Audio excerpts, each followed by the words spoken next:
자, 앞서 얘기한 대로 경찰국 신설 문제와 관련된 여야 그리고 정부와 경찰의 충돌 상황 화면으로 먼저 보겠습니다.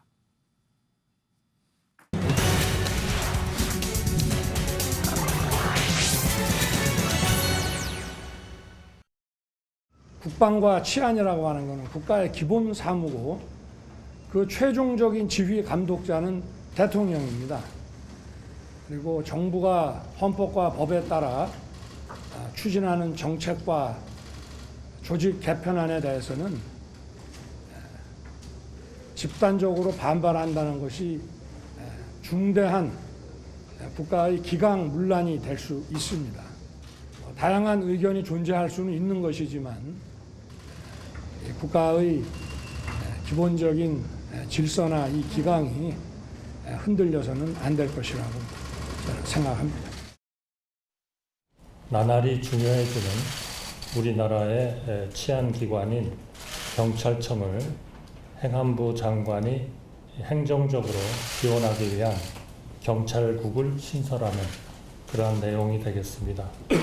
이는 실질적인 경찰청에 대한 통솔을 내각인 행정안전부 장관이 좀 더 투명하고 민주적으로 관장할 수 있도록 하는 개정령안이 되겠습니다.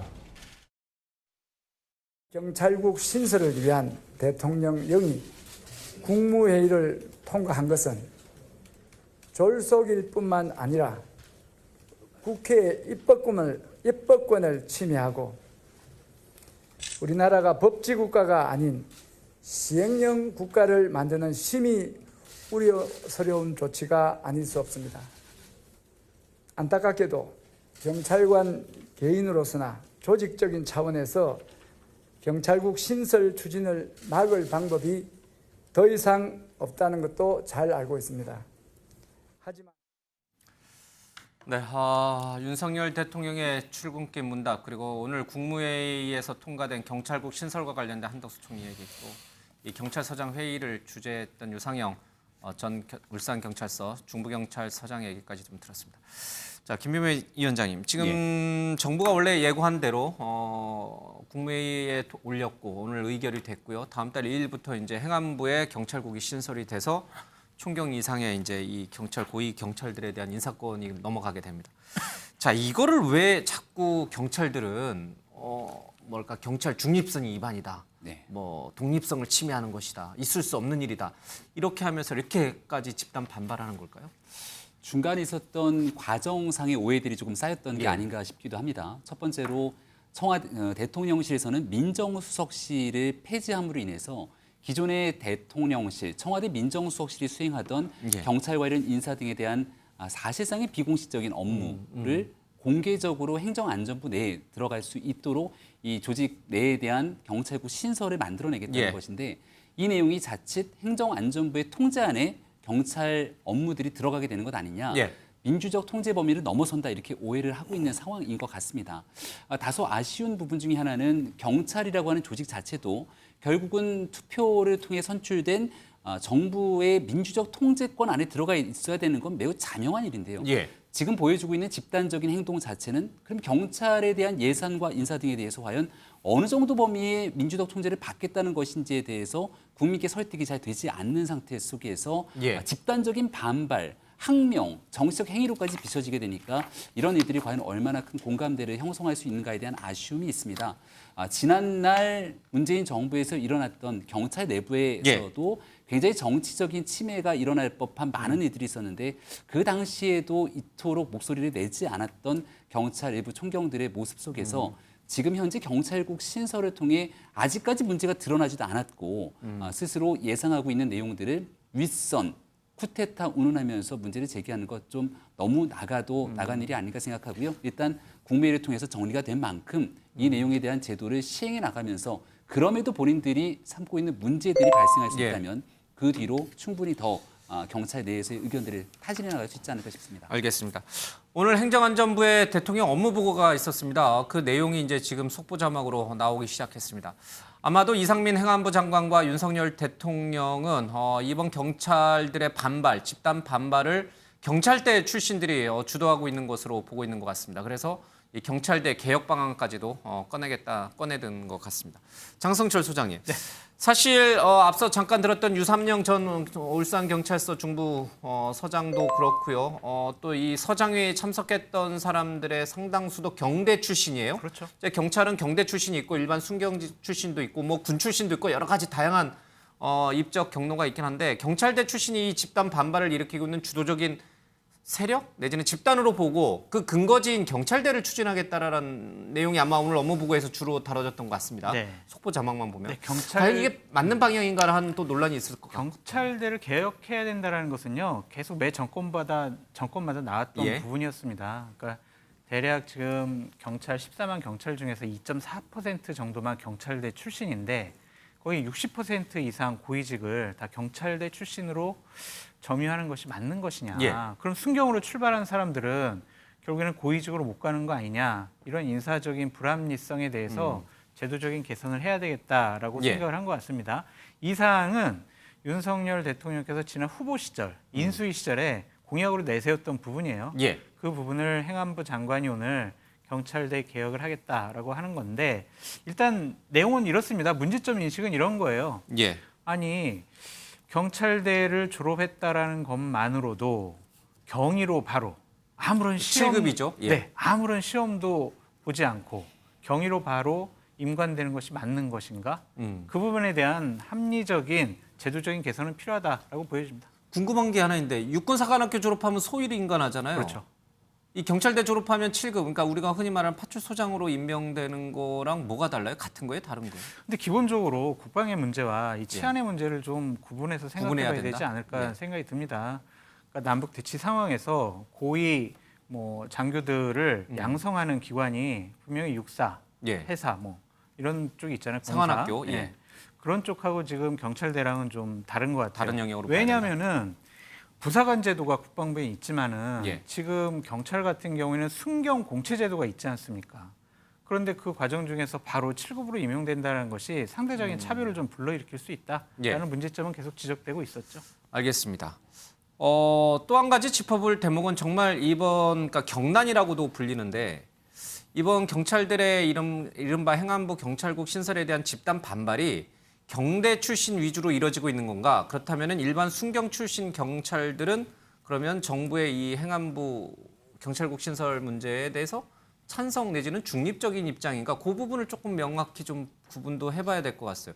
이 부분에 대해서는 뭐 통계나 이런 것이 없기 때문에 저희가 뭐라 말하기 좀 어렵습니다. 어떻게 보세요? 혹시 누구 네 분 중에 그 부분을 좀 알고 계시는 분이 있습니까? 일반 순경 출신들이나 경대 출신이 아닌 비경대 출신 경찰들은 정부의 이 방안에 대해서 좀 지지하고 찬성합니까? 제가 좀 말씀을 드리면 제 지역구의 경찰분들이 제 지역의 사무실에 의견을 제출하러 직접 오십니다. 예. 근데 이분들 소속을 보니까 일반 이제 경장, 경사 뭐 이런 이제 저 하위직 이제 경찰 분들이죠. 경대 출신들이라는 그럼요. 얘기죠. 예. 대부분 이제 순경으로 입직을 하신 분들이죠. 근데 이분 소속을 보니까 이제 직장 협의회 소속입니다. 그러니까 지금 이 행안부에서 이 지금 현재 경찰국 신설에 반대하는 이 세력을 특정 세력, 즉 경찰대 출신들로 이 한정을 해가지고 이 사태를 바라보는 그 시각 자체가 굉장히 잘못된 겁니다. 그리고 지금 경찰대 개혁의 문제는 어느 정권이든 간에 이 문제가 계속해서 이제 사실은 과제가 됐었는데 이 문제와 이 문제가 지금 불거지고 난 뒤에 경찰대 개혁 이야기가 나오니까 예. 이것도 힘으로 밀어붙이는 보복으로 비춰지는 거예요. 예. 그렇지 않겠습니까? 그러기 때문에 이 경찰국 신설의 문제를 특정 경찰 15만 경찰 조직 내 특정 세력, 특정 출신의 문제로 한정해서 바라볼 경우에는 이 문제 해결에 대한 대책이 적절하지 못할 가능성이 굉장히 많다. 그리고 경찰대학은 특수 목적 대학입니다. 그냥 일반 대학이 아닙니다. 일반 대학인데 경찰대 일반 대학으로서 경찰대학을 졸업을 해가지고 말하자면 경위로 임용되면은 특혜고 문제가 되지만 특수 목적 대학입니다. 경찰 간부를 양성하는 특수 목적 대학으로서 설립이 됐기 때문에 이 7급으로 가는 것은 이것만 가지고서는 문제를 삼을 수가 없는 것이죠. 다만 경찰대 개혁이 이야기가 됐던 것은 뭐냐면은 경찰대가 이제 전부 국비로 다 지원이 되는데 국비로 다 교육받고 난 뒤에 나중에 이제 경찰로 살아가는 것이 아니고 사법시험 봐가지고 변호사가 된다든지 검사가 된다든지 뭐 이런 문제 때문에 이제 개혁의 이야기가 나왔던 것이지 7급으로 임용되는 문제 가지고서 문제가 됐던 것은 사실은 아니거든요. 그렇기 때문에 자칫 잘못하면 지금 힘으로 밀어붙여가지고 굴복시키려고 하는 그런 모양새인데 이 경찰대 개혁의 문제도 그럴 가능성으로 비춰질 소지가 많다. 알겠습니다. 예, 우리 박원석 의원 얘기는 잠시 뒤에 조금 듣고요. 지금 박성중 국민의힘 의원이 전화로 연결돼 있습니다. 좀 얘기를 듣고 가도록 하겠습니다. 의원님 나와 계시죠? 네, 안녕하십니까. 박성중 의원입니다. 예, 지금 이제 방금 저희가 얘기를 좀 하고 있었는데 이 오늘 행안부 업무보고에서 이른바 경찰대 개혁 추진 얘기가 나왔습니다. 그래서 지금 더불어민주당 전재수 의원 얘기를 잠깐 들었는데, 자 의원님, 네네. 이번 경난 또는 경찰들의 집단 반발을 경찰대 출신들이 주도하고 있다고 보시는 이유가 뭡니까? 실제 상당수 그 핵심 그룹 경찰 서장들 상당수가 다 경찰대 출신이다 보니까 예. 뭐 그런 것 같습니다. 그러면 경찰대 개혁 추진을 하는 이유는 지금의 경찰들의 반발을 이렇게 좀 누르기 위한 것입니까? 아니면 근본적인 뭔가 구조적인 원인이 있어서 그런 것입니까? 지금까지 근본적인 그 여러 가지 어떤 문제가 많이 누적돼 왔습니다. 예. 경찰대가 당초 본연의 임무는 치안의 어떤 그런 본연의 임무를 제대로 수행하고 또 능력 있는 인사들을 채용해서 국가의 어떤 치안 대결을 확립하자 이런 차원에서 된 것인데 이게 이제 오래 진행되다 보니까 자기 이익에 많이 빠지고 예. 또 개별 이익에 많이 빠지고 여러 가지 어떤 좀 부작용도 많다. 또 예. 그분들을 위해서 군대도 면제해주고 학비도 전부 또 세금으로 다 주지 않습니까? 그렇죠. 그런데도 나와서 여러 가지 어떤 그만한 역할을 못하는 이런 데 대한 비판, 뭐 이런 것들 다양한 것이 녹아 있는 것 같습니다. 예. 오늘 아침 원내대책회의에서도 상당히 이제 격앙된 강한 비판들이 쏟아져 나왔는데 실제 지금 국민의힘 내부 분위기는 어떻습니까? 우선 이번에 명분 없는 정치 경찰의 형태가 그대로 보여졌다 이래서 상당히 좀 격앙된 어떤 발언들이 많이 나왔고요. 예. 경찰은 계급에 의해서 또 어떤 질서에 의해서 복종을 하는 군과 같은 그런 특정 그룹입니다. 그런데 금지 및 해상 명령을 내렸는데도 그걸 듣지 않고 이런 행위를 했다는 것은 국기문란을 그런 행위로 볼 수밖에 없기 때문에 예. 굉장히 심각하게 보는 것이죠. 그리고 두 번째는 이분들이 경찰의 독립 예, 지금 말씀 도중에 연결이 좀 끊겼습니다. 지금 박성중 의원이 전한 바로는 국민의힘 내부 분위기가 매우 격앙돼 있다라고 하고요. 경찰들의 이런 집단 반발을 도저히 받아들일 수 없다라는 분위기가 좀 강하게 있는 것 같습니다. 국기문란이라는 표현을 썼죠. 이제 윤석열 대통령도 같은 표현을 좀 쓰긴 했습니다만은 지금 내부 분위기가 아주 좋지 못한 것 같습니다. 자, 지금 연결이 되면은 바로 연결을 하겠습니다. 박 의원님. 여보세요? 여보세요? 예, 박 의원님 전화가 끊겼네요. 아이고, 중간에 잘못되어 끊어버렸습니다. 예, 그럴 수 있죠, 뭐. 저희가 두 생방송이니까. 번째는 경찰의 독립하는데 예. 경찰이 독립돼가 이런 건 세계 어디도 없습니다. 지금 우리가 이전에는 청와대 민정수석에 의해서 지휘 통제를 받았고 예. 법에 의해서는 행안부의 지휘를 받게 되어 있습니다. 그래서 정부 조직법에 의해서 지금까지 비정상적으로 운영된 걸 정상적으로 운영하자는 그런 차원입니다. 예. 세계 각국의 프랑스라든지 독일이라든지 다 내무성 산하의 지휘를 받고 있습니다. 그리고 또 다른 한편으로 법위에 떼법을 하면 우리가 민노총 최근에 여러 파업에서 떼법은 다 통과된다는 이런 어떤 분위기에 따라서 경찰도 여기에 따라한다는 건 말이 되질 않는다. 예. 그리고 야당인 민주당도 여기에 부추겨서는 안 된다. 민주당도 경찰도 민주적 통제를 할 수 있도록 대안을 내놔. 그러면 다시 청와대 민정수석이나 치안비서관을 다시 다시 만들어야 되느냐. 예. 이런 문제가 있는 겁니다. 그런 차원에서 우리가 좀 강경 발언도 자제하고 정말 이 방안에 대한 부분도 각국이 또 실시하고 있기 때문에 한번 시행을 해보고 예. 문제가 있다면 보완하는 것이 좋다. 저는 그렇게 생각합니다. 예. 지금 야당에서는 이상민 장관에 대한 탄핵안 얘기가 나오고 있는 것 같습니다. 어떻게 네네네. 지금 의회 다수당은 민주당이잖아요. 어떻게 국민의힘은 대응하실 생각이십니까? 그것은 민주당의 자유의사니까 그건 이야기할 대상은 못 되고요. 예, 민주당에서 자꾸 대통령까지 지목하고 놓으시는데 맞아요. 이것은 정치적 물타기다. 배우설을 해가지고 하는 건 말이 되지 않는다. 대통령은 국방 및 치안의 최고 책임자입니다. 최후 책임자입니다. 예, 모든 사항에 대해서 대통령은 책임을 지게 돼 있습니다. 그런데 배우가 대통령이 이렇게 말하는 것은 말이 되지 않는다는 이야기고요. 예. 두 번째는 그러면 민주당이 그 정도 주장한다면 그럼 수습책이 뭐냐? 민주당은 경찰 장악 시도 중단을 하는데 경찰 장악을 시도할 이유도 없고 좀 더 민주적 통제로 하겠다는데 그럼 수습책이 뭐냐? 수습책도 내놓지 않고 갈등을 부추기는 그 자체가 문제라는 말씀을 드리고 싶고 예. 이것은 세계 각국이 상당히 시행하고 있는 그런 어떤 일련의 어떤 시스템이기 때문에 저희들은 개혁의 어떤 조치 일환으로 그대로 간다. 문제가 있다면 보완한다. 이런 차원입니다. 알겠습니다.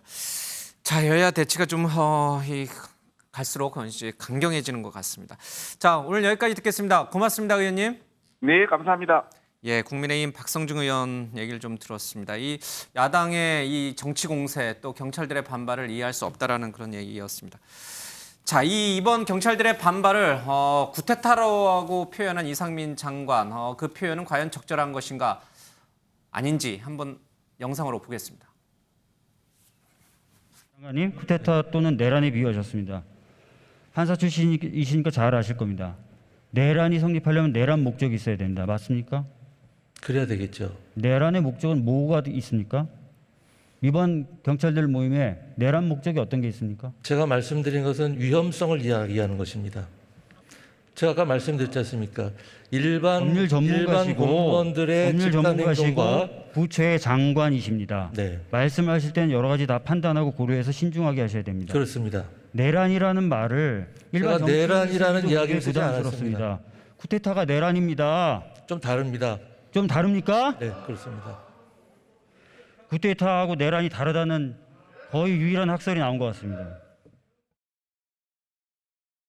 집단으로 일선의 치안을 방기하고 그것도 제복을 입고서 정부의 시책에 정면 반기를 드는 모임을 하는 것은 명백한 집단 행동이라고 볼 수밖에 없습니다. 경찰서장들이 그 내용을 모를 리도 없는데 저는 대단히 정치적이라고 보는 것이죠.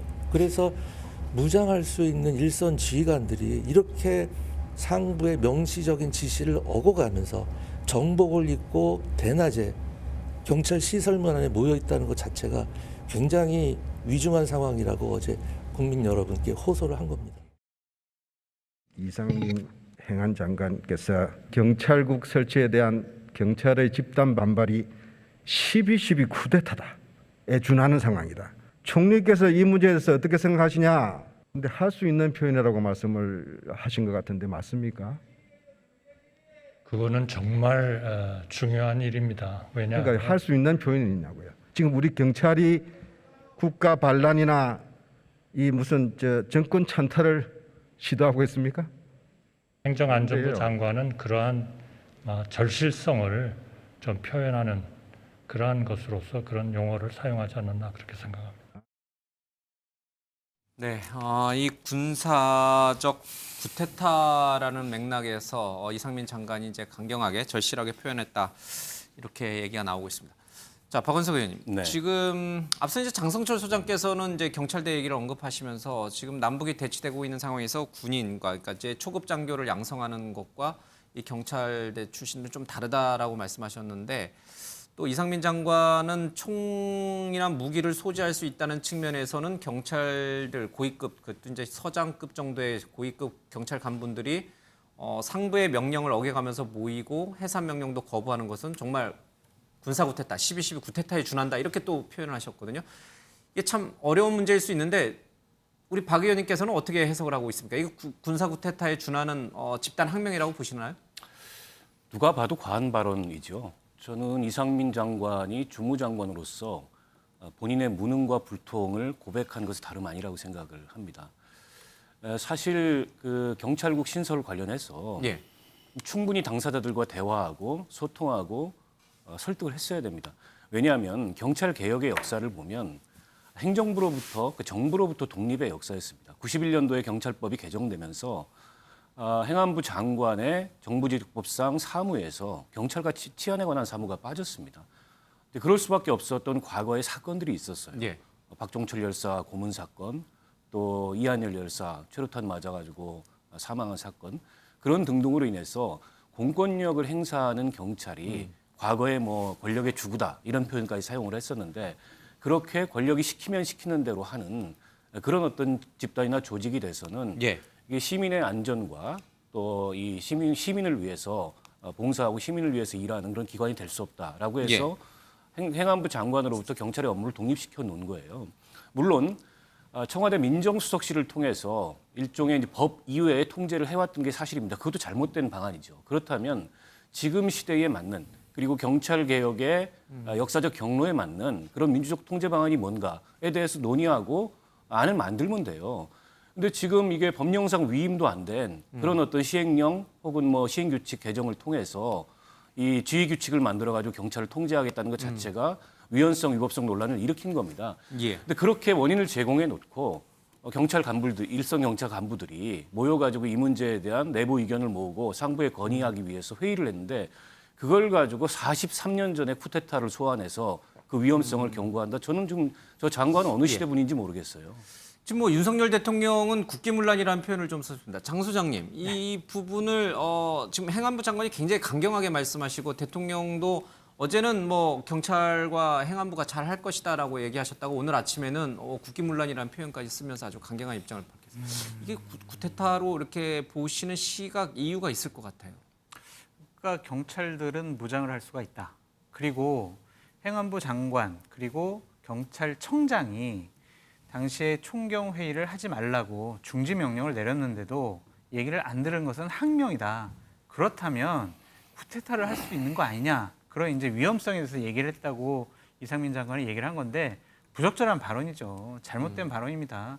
방금 전에 박원석 의장님께서 말씀하셨듯이 제도적인 개선을 하려면요, 그 당사자들에게 충분한 설명과 이해를 구해야 됩니다. 그런 것이 없이 6월 27일 날 경찰제도개선위원회에서 경찰국을 두는 것이 옳은 것 같습니다 라고 건의하고 나서 한 달 정도 지난 다음에 국무회의에서 지금 경찰국을 두는 것을 확정을 했잖아요. 과연 이것이 맞는 것인가라는 좀 생각이 있어요. 예. 저는 경찰국을 둬서 경찰을 좀 견제해야 된다는 입장에는 정말 찬성을 하는데, 모든 제도적인 개선이 저렇게 한 달 만에 어떠한 전문가의 공청회라든지 당사자의 이해를 설득하는 이런 작업 없이 진행됐다는 것 자체는 상당히 무리하고 좀 잘못된 것이 아니냐라는 생각이 좀 듭니다. 의견 좀 잠깐 듣겠습니다. 네, 뭐 장 소장님 얘기 쿠데타 주셨던 문제. 예. 내용은 이제 쿠데타라고 하는 발언, 그 위험성에 대한 얘기를 했다는 것들은 충분히 인지가 되는 내용인데요. 이상민 장관이 굉장히 중요한 시점에 저 발언을 하게 된 배경에는 이 내용을 통해서 국민께 설명하고 설득하고, 또 때로는 경찰 집단의 항명성 행동에 대한 강력한 경고 조치를 하고 싶었던 것이 아닌가 싶습니다. 예. 근데 중요한 건 지금 정부 입장에서는 원하는 경찰국 신설을 통해서 그동안 민정수석실이 갖고 왔던 일들을 투명화시키는 제도 개선이 필요한 것 아닙니까? 경찰 내부에서도 모두가 같은 의견을 갖고 있는 건 아닐 겁니다. 오히려 많은 국민들이 지켜보시기에 류사명 총경이 나와서 연일 인터뷰를 계속하고 있고, 그 인터뷰 속에 섞여 있는 정치적인 발언과 행태, 윗선에 대한 언급들을 아무렇지 않게 서슴없이 꺼내는 이런 행태들에 대해서 분노하고 있는 여론들이 상당히 있었을 텐데, 이를 이제 쿠데타 등에 대한 발언으로 인해서 전체 경찰 집단을 뭔가 동일시되게 되는 내용으로서 문제를 조금 꼬이게 만든 것은 아닌지에 대한 비판 충분히 겸허하게 받아들여야 된다고 생각합니다. 발언 한마디 한마디 속에서 결국 원하는 바를 이뤄내기 위한 정무적 판단이 필요하지 않을까 싶은데, 그 내용들 때문에 여권 일각에서도 이 내용들을 좀 너무 거칠게 다루는 것이 아닌가라고 하는 내용들이 있는 만큼, 이제 최종적으로 의결이 되고 난 다음 이 문제를 수습하기 위한 이상민 장관의 리더십과 그리고 사람들을 보듬는 그런 언행에 대한 내용들까지도 한 번쯤 점검해야 할 시점이 아닌가 싶습니다. 예. 자, 앞서 국민의힘 박성중 의원 전화로 연결해서 의견을 좀 들었는데 이번에는 야당 얘기도 좀 들어보겠습니다. 서영교 민주당 의원 전화로 연결돼 있습니다. 서 의원님 안녕하세요. 여보세요? 예, 여보세요. 서 의원님. 예, 안녕하세요. 예, 예. 자, 오늘 아침에 혹시 청와대 앞에 가셨어요? 시위하러? 예, 대통령실이요. 청와대 앞에 예, 대통령실. 기자회견하러 갔었습니다. 예, 대통령실에 청와대가 아니라 대통령실. 용산 윤석열 대통령실 앞에 예, 예. 갔었습니다. 지금 권성동 국민의힘 원내대표도 그렇고요. 지금 여권에서는 자, 이 경찰의 수사 개입은 걱정하지 마라. 그런 일은 절대 없다라고 얘기하면서 오히려 지금 문재인 정부 때 만들어진 경찰위원회 위원장도 그렇고 관련된 여러 가지 고위직들이 전부 민변 출신이거나 아니면은 좀 비경대 출신이어서 조금 잘못 갈 수 있다라는 우려를 제기하거든요. 그 부분을 어떻게 보세요? 그래서 보다 공정하고 중립적으로 가게 해서 오히려 행안부로 좀 경찰국을 신설하는 것이다라는 주장을 펴고 있는데 어떻게 생각하세요? 정말 말도 안 되는 황당무계한 논리다 이렇게 말씀드리고 싶고요. 예. 경찰은 몇 년이 되면 승진하게 돼 있는 이런 조직입니다. 거기에 일을 잘하면 승진이 조금 더 빠를 수도 있고요. 예. 기본적으로 자기 체계와 구조가 있는 조직이 경찰입니다. 그런데 그 경찰 치안 정감들을 전부 다 내보내지 않았습니까? 예. 전부 다 내보내면서 하는 말이 정치 경찰이었다라고 하는 이야기를 하고 있습니다. 그리고 지난 정부의 경찰들이어서 그렇다 이런 얘기를 합니다. 그리고 또 이번에는 국가경찰위원회까지 꼬투리를 잡아서 내보내려고 하는 작심은 아닌지 예. 의심 안 할 수가 없고요. 행안부는 치안이라고 하는 사물을 건드릴 수가 없습니다. 행정안전부 장관은 치안이라는 사물을 할 수가 없게 정부조직법에 넣어놨습니다. 예. 과거 이승만 때, 박정희 때, 전두환 때 내무부 장관이 치안이라고 하는 사물을 넣어서 국민을 탄압하고 경찰을 탄압하고 경찰을 이용해서 국민을 탄압했기 때문에 1990년도에 전두환 정권이 무너지고 나서 치안이라고 하는 사물을 빼낸 겁니다. 행안부는 치안이라는 사물을 하지 마라. 예. 외청으로 경찰청장이 독립적이고 중립적으로 치안을 해라. 이렇게 놓은 거지요. 그런데 마치 행안부 장관이 치안을 경찰국을 만들면 뭔가 투명한 것처럼 그게 아니라 완전히 경찰을 장악하려고 하는 음모이고요. 예. 왜 경찰들이 나서서 반대를 하겠습니까? 틀려서 그런 거죠. 그런데 행안부 장관은 학습이 덜 된 것인지 아니면 의도적으로 그러는 것인지 당연히 의도적으로 그러겠죠. 이런 오만하고 무능한 형태를 하면 국민이 심판합니다. 그 야당은 민주당은 오늘 박홍근 원내대표도 그런 얘기를 했습니다. 모든 것에 이른바 뒷배경으로 대통령을 자꾸 꼽고 있는 것 같은데 왜 그런 것이죠? 대통령이 검사 출신의 대통령이죠. 그러다 보니까 예. 검찰공화국처럼 모든 인사가 대통령 측근의 검사 중심으로 인사가 이루어졌습니다. 검사는 경찰 위에 있다 이렇게 생각하는 것 같습니다. 검사와 경찰은 독립적인 구조입니다. 그런데 이 경찰을 이제 보니까 마음대로 하기 어렵겠다 이렇게 생각이 드는 거죠. 예. 윤석열 대통령이. 그러니까 이 경찰을 마음대로 하고 싶으니 예. 위에 있는 경찰 치안 정감들은 이런저런 핑계를 통해서 내보내고 치안 정감들 후보자들을 면접을 다 통해서 윤익은 내정자를 만들고 그러니 윤익은 내정자는 위에 눈치를 볼 수 있게 되는 거죠. 경찰들의 경찰총장이 아니라 윤석열 대통령의 경찰총장이 되는 거죠. 그런 상태에서 그러면 이 모든 것은 당연히 대통령이 그러면 안 돼요. 정부조직법상 행안부 안에는 경찰국을 설치하면 안 돼요. 라고 하면 행안부 장관이 할 리가 없겠죠. 그럼에도 불구하고 여러 곳에서 문제 제기를 해서 경찰국을 설치하면 안 된다라고 하는 걸 알매도 불구하고 예. 이렇게 하는 것은 뒤에 대통령이 있어서 그런 거 아니냐 이렇게밖에 얘기하지 않을 수가 없는 것이다 이렇게 생각합니다. 알겠습니다. 그렇지만 오늘 국무회의 의결이 됐어요. 경찰국 신설안이 그 대통령 시행령으로 막을 방법은 없는 것 같습니다. 그렇다면 앞으로 어떻게 하실 생각입니까? 정말 행안부 장관 탄핵안 올리고 경찰청장 후보자 낙마시킬 생각이신가요? 이 경찰국 설치, 경찰청의 인사와 예산 입법 이런 것들을 행안부 장관 밑에 경찰국에서 한다고 하는 것은 경찰의 중립과 독립을 엄청나게 훼손하는 일입니다. 예. 있을 수 없는 일입니다. 정부조직법에는 치안을 둘 수 없기 때문이죠. 그렇다면 정부조직법 위반이거든요. 장관이 법을 위반하면 헌법과 법률에 이에 대해서 탄핵하는 조치가 있습니다. 예. 자신들이 정권을 잡았으니까 그냥 막 나가는 건 나가겠죠. 그렇지만 이것을 제어하라고 삼권 분립의 헌법과 법률이 국회에서 탄핵할 수 있는 조치를 만들어 놓은 것이죠.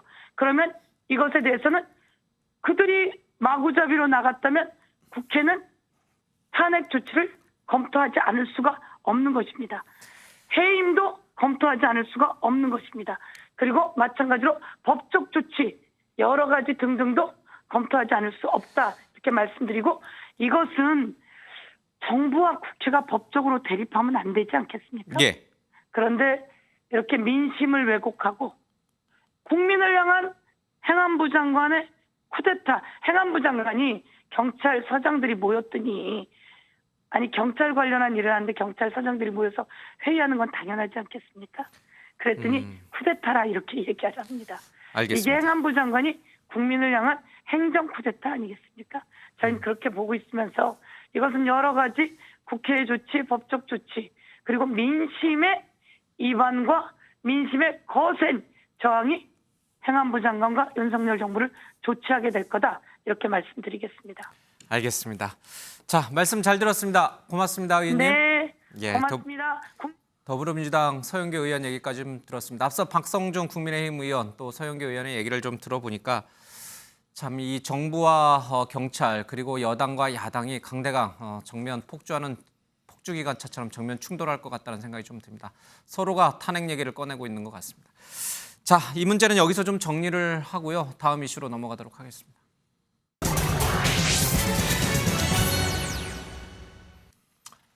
네, 어제 국회 대정부 질문에서 한동훈 법무부 장관을 향해서 야당 의원의 아주 매서운 질문들이 있었죠. 한동훈 장관은 이 부분에 대해서 짧고 간결하면서도 명쾌하게 답변을 해서 여당 의원들로부터는 박수를 받아내고 야당 의원들로부터는 야유를 받아냈습니다. 잠깐 그 문제를 좀 짚도록 하겠습니다. 어제 있었던 관련된 영상 먼저 보겠습니다. 검찰총장 언제 임명할 거요? 지금 법에 따라서 임명 절차가 진행 중입니다. 2달째 넘는 공석인데 대검검사급, 고검검사급, 평검사 전부 다 한동훈 장관이 다 해버렸습니다. 이런 전례가 있어요? 과거에 의원님께 장관이실 때 검찰총장을 완전히 패싱하시고 인사를 하신 것으로 택도 없는 말 하지 마세요. 그러면 저는 지금 검찰의 의견을 인사 의견을 과거 어느 때보다도 많이 반영했다고 확신하고 있습니다. 검찰에 물어보셔도 저만큼 이번 인사처럼 확실하게 검찰의 의견을 반영한 전례가 없다고 말할 겁니다. 검찰의 의견만 반영했겠지. 검찰총장 없이 인사한 전례는 당연히 있습니다. 과거에 지난 정권하에서 윤석열 당시 중앙지검장이 임명될 당시에 검찰총장은 없었습니다.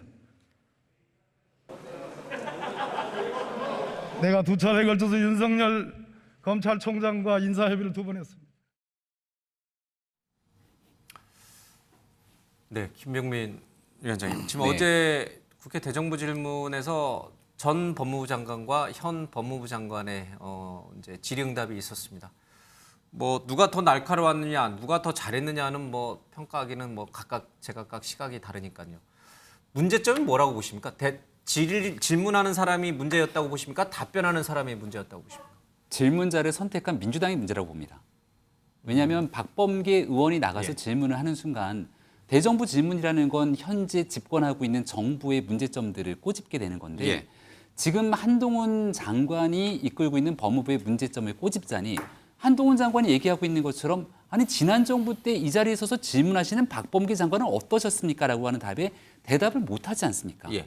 그러니까 민주당 입장에서는 제가 봤을 때 이번 보궐선거를 통해서 당선돼서 들어간 김한규 의원처럼 한 번도 사실상 정부 내에서 몸을 닫고 내각에서 일하지 않았죠. 예. 청와대 일부 있었습니다마는 법률가로서 뭔가 신선한 시각으로 현 정부의 잘못된 일들을 요목조목 비판해서 만약 문제를 짚어나갔다면 예. 한동훈 장관이 충분히 항변할 수 있겠습니다만 그렇더라도 검찰총장이 재직하지 않는 상황에서 인사를 했던 문제 등에 대해서는 일부 국민들 눈높이에 적절치 않았다는 뭐 몇 가지 내용들에 대해서 충분하게 설명하거나 또 예. 문제점을 꼬집을 수 있었을 텐데 박범계 장관, 조국 전 장관, 추미애 전 장관이 이끌어왔던 법무부가 사실상 문재인 정부의 가장 무능하고 잘못된 면들을 대변하고 있다고 저는 생각하고요. 그런 일련의 과정들 때문에 정권 교체에 대한 여론이 50%가 넘었던 것 아니겠습니까? 예. 물론 국민들께서 지금 현 정부에 낮은 지지를 보내고 계신 건 지난 정부랑 비교해서 그렇게 하라고 했냐, 훨씬 더 나은 정부를 만들라는 것 아니겠냐. 예. 라고 하는 민심이 있기 때문에 이런 눈높이에 맞춰서 지적을 해야 되는데 과거 정부에 문제가 있었던 장관이 의원으로 나와서 한동훈 장관에게 문제를 지적하게 되니까 제가 가만히 밖에서 지켜보기에는 박범계 장관이 이끌었던 법무부보다는 한동훈 장관이 이끄는 법무부가 훨씬 낫지 않는가 이런 평가를 많은 국민들이 내리지 않았을까 싶습니다. 이 답변을 그대로 이어받아서요. 전재수 의원님. 왜 결함이 있는 법무부를 잘 못 이끌었다라고 평가를 받아서 정권까지 내주게 만들었던 주역 중에 한 분이 박범계 의원을 법사위에 배정해서 저 질문을 하게 하신 거예요? 지금 이제 김병민 위원장의 주장이세요? 제 주장이 아니고. 그러니까 우리나라 국회가 이제 상임위 중심주의를 채택하고 있거든요. 상임위에서 법안이나 예산이 통과되면은 당연히 이제 법사위를 거쳐가지고 형식적 절차상 그냥 쭉 일사천리로 통과가 되는 것인데, 근데 우리나라 법사위가 사실은 대한민국 국회가 채택하고 있는 상임위 중심주의의 순기능을 사실은 역행하고 있는 측면이 있죠. 그러다 보니까 모든 법안이 법사위에 다 막히게 됩니다. 그러다 보니까 여야의 소위 말해서 전투력이 있는 의원들을 법사위에 전부 직결을 시키는 거죠. 박범계 전 장관이 전투력이 있어요? 전투력이 있었으면 정권을 안 내줬을 텐데. 그렇죠. 전투력이 있는 걸로 봐야 되지 않겠습니까? 없다 그러잖아요. 김병민 위원장께서는 전혀 결함이 많으신 분인데 저분이 질문하는 바람에 꼬였다고 얘기하시죠. 그래서 그거는 이제 국민의힘에서 그렇게 말씀을 하실 수 있는데 당내에서는 어떻든 전투력이 있는 의원으로 그렇게 경쟁력 있는 의원이다 이렇게 보고 계시는군요. 경쟁력하고 전투력은 조금 차이가 있는 것 같은데 어떻든 전투력이 있는 제가 것으로 말 끊어서 죄송합니다. 계속 하시죠. 전투력이 있는 것으로 그렇게 평가를 받는 것 같습니다. 그러다 보니까 이제 법사위에 다 배치가 되는 것이고 그러다 보니까 또 법사위가 말하자면 이제 전쟁터가 되는 이런 이제 그 악순환을 계속해서 이제 겪고 있는 것이죠. 저도 이제 대정부 질문을 받습니다만 이게 참 일단 제가 법무부 장관이라면 일단은 최근에 이제 인사 참사가 있었습니다. 특히 보건복지부 장관은 지금 코로나 확진자가 10만 명에 다다르고 있음에도 불구하고 보건복지부 장관 9번이나 낙마를 하고 아직 지명을 못 하고 있고 최근에 이제 성비위와 관련해 가지고 공정거래위원장이 스스로 이제 자진 사퇴를 하는 여러 가지 과정들이 있었는데 이런 인사 참사에 대해서 일단 인사 검증 업무를 맡고 있는 주무부처 장관으로서 국민들께 일단 사과부터 저는 했을 것 같아요. 그리고 또 이제 사실은 이제 검찰총장이 지금 몇 달째 없습니다. 그리고 이제 협의는 했다고는 치지만 사실은 윤석열 대통령과 한동훈 장관과 어떤 인연이 있는 사람들이 검찰 내 요직을 다 차지한 것은 주지의 사실이고 사실관계상 맞는 거 아닙니까? 그리고 이번 인사를 통해 가지고 100명에 가까운 검사들이 사표를 다 냈거든요. 왜 그랬겠습니까? 그러니까 이제 이런 부분들에 대해서 저렇게 아무것도 잘못된 게 없다. 완벽한 인사다.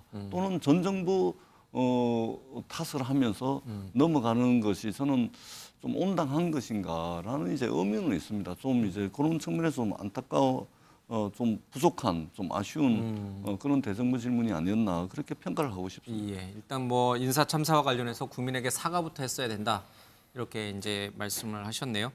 그런데 오늘 한동훈 법무장관이 법무부 업무 보고가 끝난 뒤에 기자들에게 이른바 백브리핑, 배경 설명을 하는 브리핑인데요. 백브리핑에서 원래 이 마이크를 끄고 오프 상태에서 기자들과 질의응답을 하는데 마이크를 켜고 해도 된다라는 표현까지 써가면서 자신만만하게 이제 입장을 밝혔는데 자 인사 문제와 관련해서 또 온라인 백브리핑에서 어떤 얘기가 있었는지 들어보겠습니다. 지금부터는 온 마이크는 아닌 걸로 하겠습니다. 예, 협조 부탁드립니다. 감사합니다.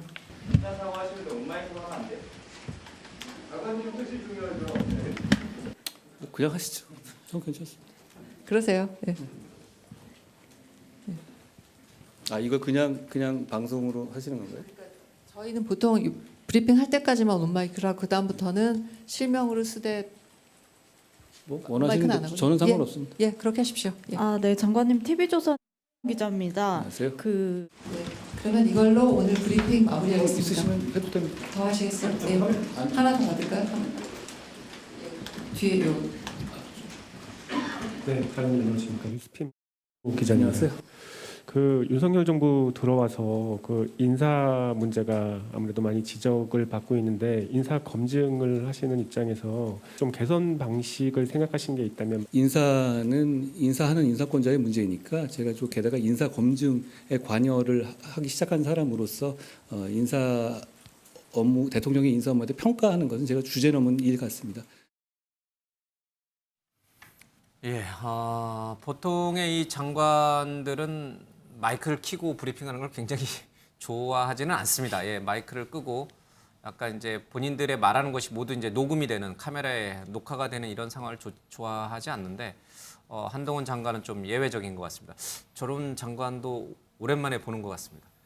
박원석 의원은 어떻습니까? 저 자신만만함, 당당함 그리고 뭐 인사 문제와 관련해서는 자신이 나서는 것은 주제 넘은 일이다라고 하면서 스스로를 낮추는 모습까지 어떻게 보셨습니까? 글쎄요, 뭐 좋게 보면 자신감이 넘치는 거고 또 조금 비판적으로 보자면은 좀 과도할 만큼 두 분이 이렇게 보니까 좀 닮으신 것 저는 같기도 자만심에 화면에 이렇게 두 분이 나오니까 좀 닮은 것 같아요. 이런 죄송합니다. 비판을 좀 하지 않을 수 없는 게 국무위원은 어쨌든 국민을 대표해서 질의하는 의원의 질문에 대해서 성실하고 상세하게 답변할 의무가 있습니다. 예. 근데 마치 사사건건 지난 정권 때는 그러지 않았냐. 지난 정권보다는 낫지 않느냐. 윤석열 대통령하고 화법이 똑같아요. 한동훈 장관이 어제 박범계 의원의 질의에 대해서 답변한 게 물론 질의자로서 박범계 전 법무부 장관이 국회에서의 첫 대정부 질의에 질의자로 나선 게 적절했느냐 여부는 저도 그다지 적절하지는 않았던 것 같아요. 왜냐하면 그만큼 당시의 법무부에 대해서 비판할 거리들이 많습니다. 오히려 다른 의원이 했다면 더 나을지도 모르겠다. 그러나 지금 어쨌든 검찰총장이 이렇게 장기간 공석 상태에 있고 그 상태에서 일선의 부장검사들 인사까지 심지어 검찰총장의 대변인까지 법무부 장관이 인사한 전례는 없거든요. 총장 없이 인사가 이루어진 적이 있다. 윤석열 검찰총장을 중앙지검장으로 임명할 때 총장이 없었다. 전형적인 법비의 논리예요. 당시에 원포인트 인사를 했습니다. 불가피하게. 그리고 문무일 검찰총장이 돼가지고 고검장, 검사장 다 중앙간부급 인사들까지 했어요. 그때하고 비교할 수가 없어요. 지금 상황을. 예. 그런데 그에 대해서 저런 태도로 답변한다는 건 작정하고 박범계 의원을 조롱하거나 그에 대해서 반박하기 위해서 나온 사람처럼 보였어요. 국회의원을 조롱한다. 저게 과연 국무위원으로서 이 온당한 그런 국회에서의 답변 태도인가라는 점에 비추어 봤을 때 저는 국무위원으로서의 답변을 하고 있다기보다는 일종의 이제 자기 정치 한때 유행했던 자기 정치를 하는 게 아니냐. 심지어는 이렇게까지 보입니다. 지금 검찰총장이 이렇게 장기간 공석인 상태가 과연 정상적인 거냐. 그 상황에서 법무부 장관이 모든 검찰의 인사를 다 해버린 것이 과연 정상적이냐. 이렇게 되면은 바지 사장이 되지 않습니까? 검찰총장은 누가 와도. 그래서 누가 와도 바지 사장이 될까 봐 서로 안 올라 그런다는 소문까지 있어요. 그런 상황에 대해서 국회에서 당연히 우려를 할 수 있고 지적을 할 수 있는데 지난 정권 때는 뭐 더했다라는 식으로 의원님이 장관 시절에는 총장 패싱하고 인사하지 않았냐는 식으로 답변하는 게 과연 국민의힘 의원들이 저게 박수치고 즐거워할 일인가. 저는 대단히 부적절했다고 봅니다. 박원석 의원께서는 이제 국회의원도 지내셨고, 그러니까 정치인으로서 또 많은 식견, 깊은 식견을 갖고 있는 정치 패널로서는 굉장히 이제 그 한동훈 장관의 태도가 굉장히 부적절했다고 말씀을 하셨는데 일반 국민의 시선에서 지난번 인사청문회 때도 그렇고 이번 어제 일도 그렇고 지금 민주당이 한동훈 장관을 제대로 이렇게 대응을 못하고 있다. 쉽게 말하면 민주당 의원들이 지금 한동훈 장관에게 끌려다니고 있다라는 인식을 많이들 갖고 있는 것 같더라고요. 이 부분을 어떻게 보세요? 그러니까 한동훈 장관의 뭐 태도 문제는 그렇다고 치더라도 민주당이 왜 무기력할까? 왜 오늘 고민정 의원은 질의조차도 안 했어요. 한동훈 장관 불러 세우지도 않았어요. 왜 그럴까? 민주당이 반성해야 될 일이죠. 아니 저렇게 사실은 국회에서 오만하고 고답적인 태도로 답변하는 것에 대해서 제대로 된 비판이나 지적도 못한다는 건 사실 그만큼 민주당의 원죄가 커요.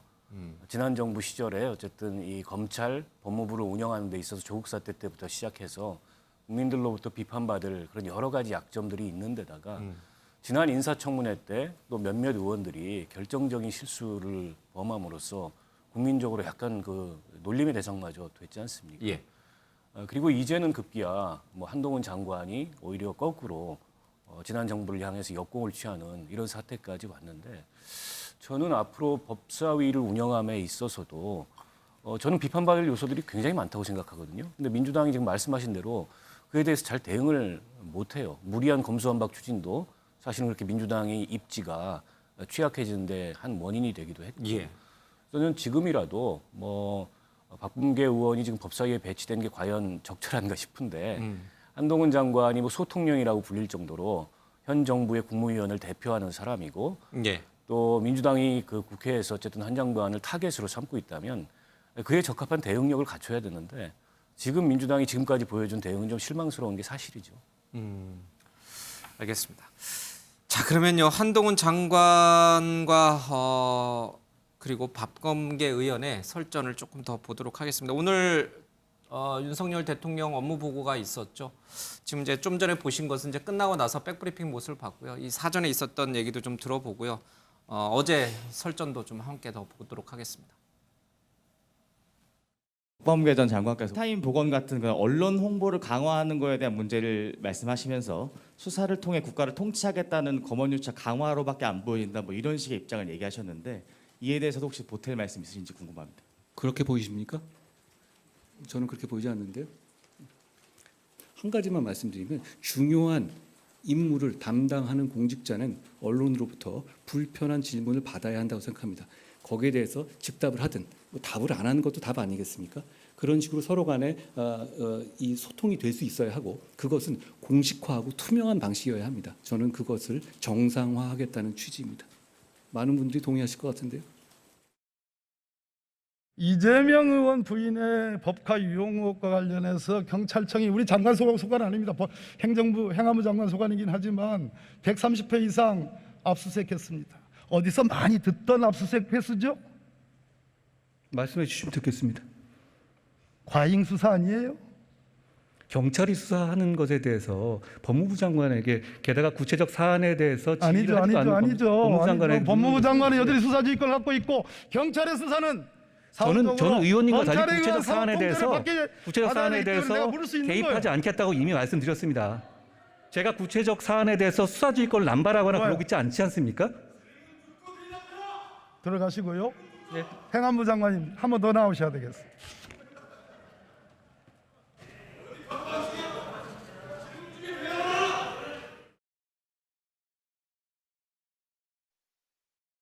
정보조직법 제32조의 법무부에 인사란 규정이 있습니까?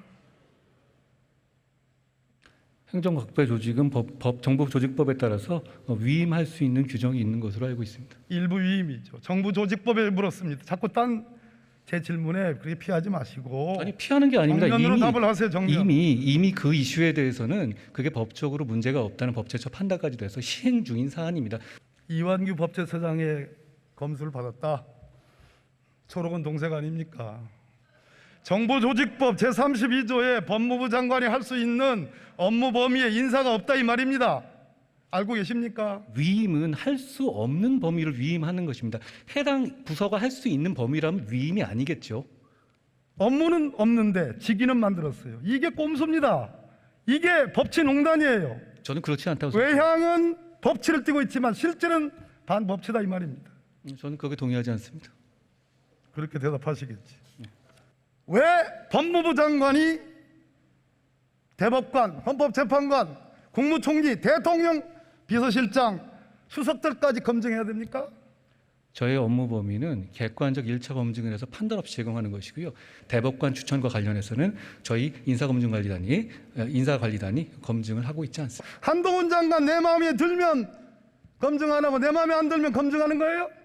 과거에 그러면 위원님께서 근무하셨던 민정수석실에서는 그럼 어떤 근거에서 사람들 명부를 전부 대놓고 나서 검증하셨습니까? 이 업무는 새로 생긴 업무가 아니라 과거에 민정수석실에서 계속 해오던 업무입니다. 제가 이 일을 하는 것이 잘못이라면 과거 정부에서 민정수석실에서 했던 인사 검증 업무는 모두 위법입니다.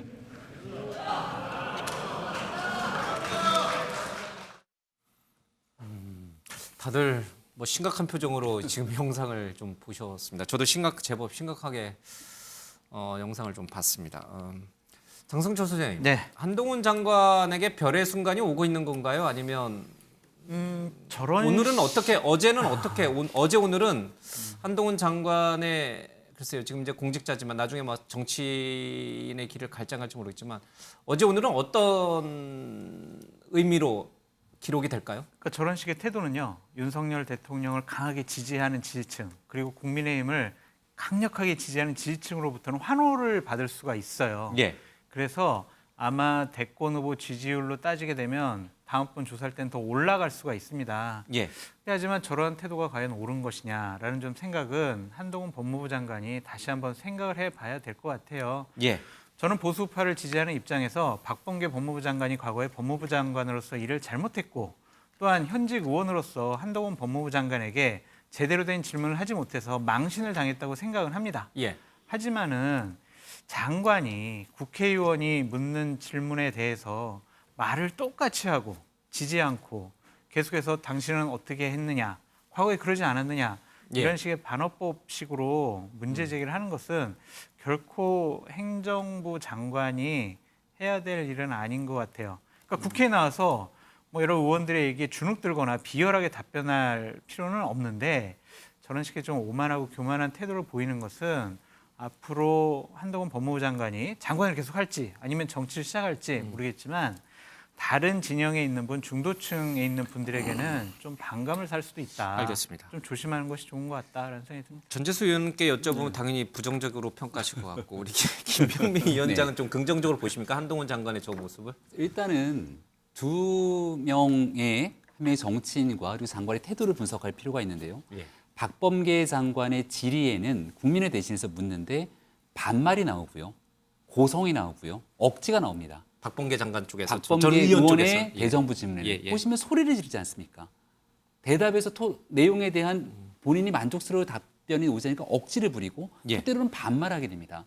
근데 한동훈 장관의 태도가 지난 여러 내각에 있는 부처 장관들의 태도랑은 좀 다소 다른 측면이 있습니다만 예. 적어도 한동훈 장관이 고성이나 억지를 쓰거나 여기에 대해서 박범계 의원이 묻는 질문에 대한 논리적인 부선에서 답변하게 되는 스타일이 조금 다를 뿐 이 내용이 억지스러운 모습들은 없지 않는가 저는 이런 생각을 갖고 있거든요. 예. 그러니까 민주당에 대한 얘기를 계속해서 좀 죄송스러운 측면들이 있는데, 과거 추미애 장관이 장관으로 나와서 국민의힘의 의원들이 묻는 과정 속에 뭐라고 얘기를 했냐면 소설 쓰시네, 이런 말을 했습니다. 이보다 그랬죠. 더 예. 참담한 태도가 어디에 있겠습니까? 그런 내용들과 비교해 보게 된다면 한동훈 장관의 태도가 대단히 자신감이 넘치고 있는 측면들이 있습니다만, 오히려 한동훈 장관에게 저런 답변이 나올 수밖에 없도록 질의를 끌어냈던 박범계 의원의 반말, 고성, 억지, 예. 이런 측면들이 저는 훨씬 더 부각되는 모습이 아니었나 이렇게 생각합니다. 조금 주제가 달라질 수 있는데요. 지금 기사 하나가 조금 들어와 있습니다. 이걸 조금 다루고 이상민 장관 얘기를 좀 가도록 하겠습니다. 제가 먼저 내용을 조금 얘기해 드리면요. 윤석열 대통령이 권성동 국민의힘 원내대표에게 보낸 텔레그램 문자 메시지가 국회 사진기자단에게 포착이 됐습니다. 저 지금 화면에 나오죠. 자세히 보시면, 자, 윤 대통령이 권 원내대표에게 뭐라고 보냈냐면 내부 총질이나 하는 대표가 바뀌니 당도 달라졌다, 이런 표현이 좀 들어 있습니다. 그리고 계속 이렇게 해야 한다라고 하고 있어요. 발신인이 대통령 윤석열로 표시돼 있어요. 이에 대해서 권 원내대표가 대통령님의 뜻을 잘 받들어 당정이 하나 되는 모습을 보이겠습니다라는 문구를 이제 보내는 게 이 텔레그램 문자 메시지입니다. 대통령 윤석열과 권성동 원내대표 간에 주고받은 텔레그램 문자 메시지가 국회 사진기자단에게 포착이 됐습니다. 그러니까 이준석 대표를 내부 총질이나 하는 당대표라고 표현을 대통령께서 쓰셨어요. 이게 또 하필 권 원내대표의 휴대전화에서 사진기자단에게 포착이 됐습니다. 요거는 좀 사안이 정치적 파장이 커질 것 같습니다. 이 정신이 하나도 없네요. 저 한동훈 장관 얘기하다가 또 대통령 이준석 대표 얘기해야 되고 또 경찰국 신설 문제도 얘기해야 되고 그래도 짚고 가야겠죠. 적절성을 좀 따져야 될 텐데 글쎄요. 이거 뭐라고 표현해야 될지 잘 모르겠습니다. 먼저 우리 저 고견을 갖고 계신 우리 네 분의 의견을 짧게 듣겠습니다. 빠르게. 자, 전재수 의원님부터 좀 듣겠습니다. 저 대통령과 이 여당 원내대표 간에 주고받을 수 있는 충분히 할 수 있는 대화인가요? 물론 저게 굉장히 사적인 대화입니다. 텔레그램이니까요. 네, 상상을 초월하는 기사가 떴네요. 완전히 상상을 초월하는 일이죠. 뿐만 아니라 이준석 당대표를 저렇게 징계를 하고 지금 행안부의 경찰국 신설 때문에 이 집권 여당 당내는 물론이고 온 나라가 지금 난립니다. 결국 이 문자 메시지를 통해 가지고 이 모든 이런 윤석열 대통령의 의중이 100% 전적으로 반영이 된 것이고 윤석열 대통령이 전부 다 이 모든 혼란한 상황의 한 중심에서 모든 것을 다 했다. 결국은 지휘했다라는 것을 드러내는 겁니다. 그동안 대통령으로서 당무에 관여하는 것은 적절하지 못하다. 또는 경찰국 신설과 관련해 가지고는 경찰과 행안부에서 적절한 조치를 취하겠다. 이 모든 것들이 사실은 립서비스였고 사실은 뒤에서 모든 것을 전부 조율하고 지시하고 통제하고 보고받아 왔다라는 것을 전적으로 보여주는 것이다. 그렇게 알겠습니다. 생각을 합니다.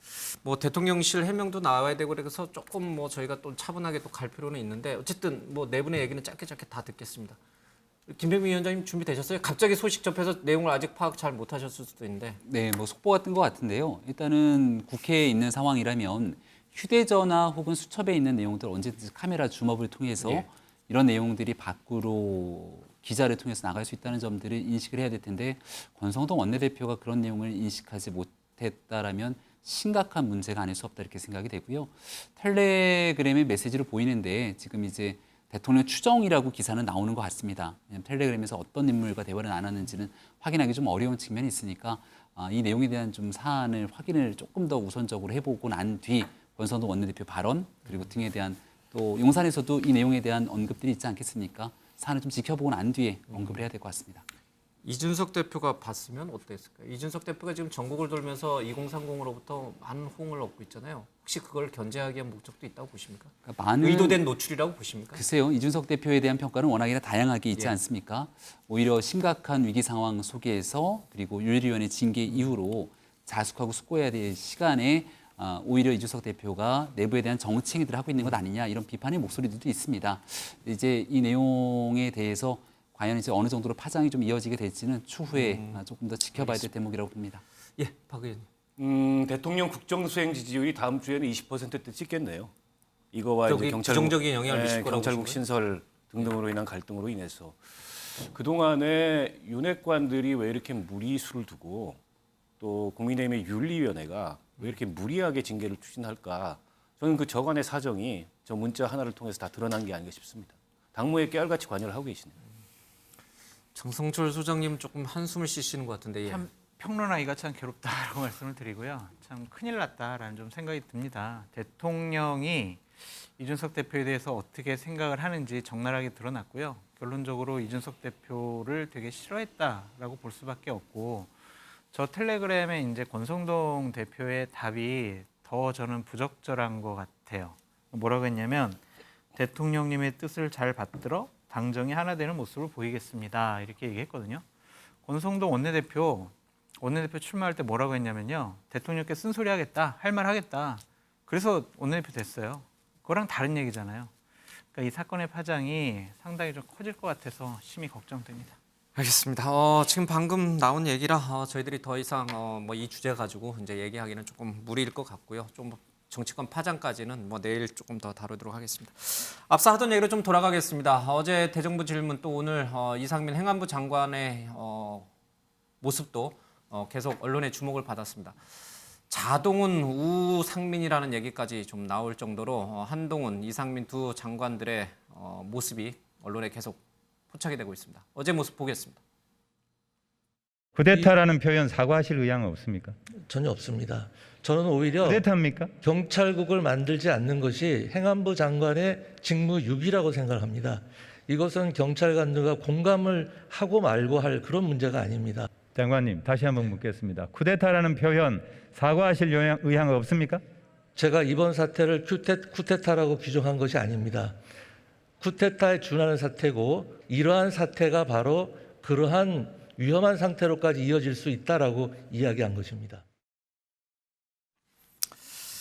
네, 이상민 장관과 한동훈 장관이 이제 대통령의 좌우, 옛날에 이제 뭐 안희정 우광재, 뭐 자희정 우광재 뭐 이런 표현 같이 좀 그런 맥락으로 좀 가고 있는 것 같습니다. 이제 두 분이 스타 장관이 되는 건가요? 너무 반어법적 표현인가요? 어떻게 보세요? 일단 한동훈 장관이야 뭐 그 지난날 인사청문회 과정에서부터 최강욱 의원, 김남국 의원들과 설전을 벌였고 여기에 대해서 뭐 판정패 정도가 아니라 아예 케어패 정도로 승리한 것이 아니냐는 여론들이 지배적이었기 때문에 이미 스타 장관으로서 역할들을 하고 있다 이렇게 보는 것이 적절할 것 같습니다. 이상민 장관은 한동안 행정안전부 장관 그리고 대한민국 부처 내각의 장관 이름을 전부 인지하는 국민들이 많지는 않으실 텐데 이번 경찰국 신설로 인해서 이상민 장관의 이름을 모르는 사람들은 아마 없게 된 것이 아닌가 싶은데요. 이제 오늘자로 국무회의 의결이 됐기 때문에 경찰국은 신설이 되는 것이고 반발과 또 반대의 목소리를 내면서 우려를 표하는 분들도 분명히 계십니다. 경찰 조직과 마지막까지 맞서 싸워갈 수는 없는 것 아니겠습니까? 지금부터가 이상민 장관의 시간이라고 생각하는데요. 이 어려움을 겪고 있는 경찰들과의 어려운 과정들을 어떤 리더십으로 통솔하면서 문제를 해결하는지에 따라서 이 문제를 슬기롭게 해결하면 말 그대로 스타 장관이 되는 것이고 이 문제에 대해서 끝끝내 갈등을 유발시키면서 가게 되면은 대통령에게 상당한 또 부담을 줄 수도 있지 않을까라는 우려들도 함께 있습니다. 사실 지난 대우조선해양 파업 사태 때 경찰 특공대 투입을 검토해보라는 지시를 내렸다라는 말 때문에 또 논란이 조금 있었습니다. 전재수님, 지금 이상민 장관도 굉장히 언론에 이제 주목을 받아요. 한동훈 장관 못지않게. 만끽하시라라는 말씀을 드리고 싶습니다. 만끽하시라는 말씀을 꼭 드리고 싶고 그리고 아울러서 한 말씀만 더 드린다고 한다면 정권은 유한합니다. 5년으로. 물론 이제 정권 재창출을 하면 10년, 15년 갈 수는 있지만 정권은 유한합니다. 늘 바뀝니다. 5년에 한 번씩. 그러나 정부는 무한하죠. 그렇기 때문에 이 통일부라든지 외교부라든지 해양경찰청이라든지 국정원이라든지 정권이 바뀌었다 그래서 사실관계가 변하지 않았는데 어떤 입장이 바뀌어버린다든지 또는 지난 31년 동안 경찰청이 진화의 과정과 진화의 시간을 거쳐와가지고 어떤 경찰의 정치적 중립성과 독립성을 보장해온 역사적 진화 과정이 있음에도 불구하고 정권이 바뀌었다는 이유로 31년 전에 퇴행하는 이런 일이 있어서는 안 됩니다. 그리고 정권이 바뀌었다 그래서 힘으로 공무원들을 굴복시키고 억압하려고 해서는 안 되는 것이죠. 요즘은 부모 자식 간에도 힘으로 안 됩니다. 설득하고 동의를 받아내지 못하면 부모 자식 간에도 안 되는 건데 이게 가능한 일이겠습니까? 그렇기 때문에 저는 만끽하시되 정권은 유한하고 정부는 국민들을 위해서 무한해야 된다라는 말씀을 꼭 드리고 싶습니다. 이런 얘기해서 죄송스럽지만 과거 문재인 정부에서도 조국 전 장관을 비롯해 스타 장관들이 많으셨습니다. 네, 그렇습니다. 정권은 유한하다. 알겠습니다. 박 의원님, 논평. 글쎄요, 지금 뭐 장관들이 스타가 되는 게 중요한지 모르겠습니다. 아마 이제 국무위원회 끝나고 그 뒷자리에서 아마 대통령께서 저런 말씀을 하신 것 같은데 장관들이 적극적으로 나서서 부처가 추진하고 있는 정책에 대해서 국회와 소통하고 국민들한테 설명을 드리는 건 좀 좋은 일이라고 생각해요. 근데 지금 정부 출범 2달 만에 지금 위기 상황 아닙니까? 이 상황에서 사실 장관들이 본인이 부각되거나 돋보이는 게 중요한 게 아니고 어떻게 국정 운영의 동력을 찾아나가고 국민들에게 이 정부의 핵심 국정 의제들을 제대로 전달하도록 하는가가 중요한데 그보다는 저는 뭔가 이게 그냥 일방적이고 강압적으로 이 정부가 추진하고자 하는 바를 밀어붙이는 이런 모습들만 보이고 있어서 특히 이제 이상민 행안부 장관 같은 경우에 국회에서 탄핵 소추 얘기까지 나오고 있지 않습니까? 저는 이런 점을 되돌아보는 게 우선 시급한 일이 아닌가 싶어요. 예. 한덕수 총리와 윤상현 의원은 이제 그런 얘기를 했습니다. 뭐 윤석열 대통령 같은 이런 훌륭한 리더를 모셔서 세계 6위의 경제 대국으로 이제 좀 빨리 도약하자. 이런 욕구가 솟구친다 이제 이런 얘기를 해서 강요들이 열심히 일하고 있다라고 하는데 이제 집권 초기니까요. 좀 강요들이 대통령 잘 보좌 해서 하긴 해야 돼요. 대통령을 잘 보좌 해야 되지만 그것은 국민을 위한 것이어야 됩니다. 저런 이상민 장관처럼 거칠게 여러 가지 일들을 처리하겠다라는 모습은 결코 국민을 위한 그 행정이 아니라고 좀 보여져요. 노조가 파업을 하면 진압해. 자, 경찰들이 자기 의견들을 모아. 그것도 진압해. 이런 식으로 접근하는 것은 옳지 못한 것 같아요. 그러한 부담감은 분명히 대통령에게 돌아갈 것 같고요. 오만하고 교만한 모습으로 국민들에게 비춰진다면 윤석열 대통령 지지율 더 떨어질 수가 있습니다. 지금은 이제 멈췄잖아요, 그렇죠? 멈췄죠. 예. 그런데 이제 여러 가지 일들이 지금 복합적으로 다시 쓰나미처럼 밀려들고 있잖아요. 이런 부분들에 대해서 제대로 된 해명을 하지 못하고 만약 경찰들이 경감급들 모여가지고 자 우리가 유사명이다, 우리도 징계해라 이런 식으로 다 반발하고 나오면 다 징계할 겁니까? 다 진압할 겁니까? 제발 그러지 마시고요. 대화 타협 조정을 해서 본인들이 추구하고자 하는 행정 제대로 이루어졌으면 좋겠습니다. 예. 자, 윤석열 대통령도 휴가를 좀 다녀오라고 공무원들에게 그래서요. 저도 내일부터 휴가를 좀 다녀오겠습니다. 저는 휴가 공무원은 아니지만요. 예.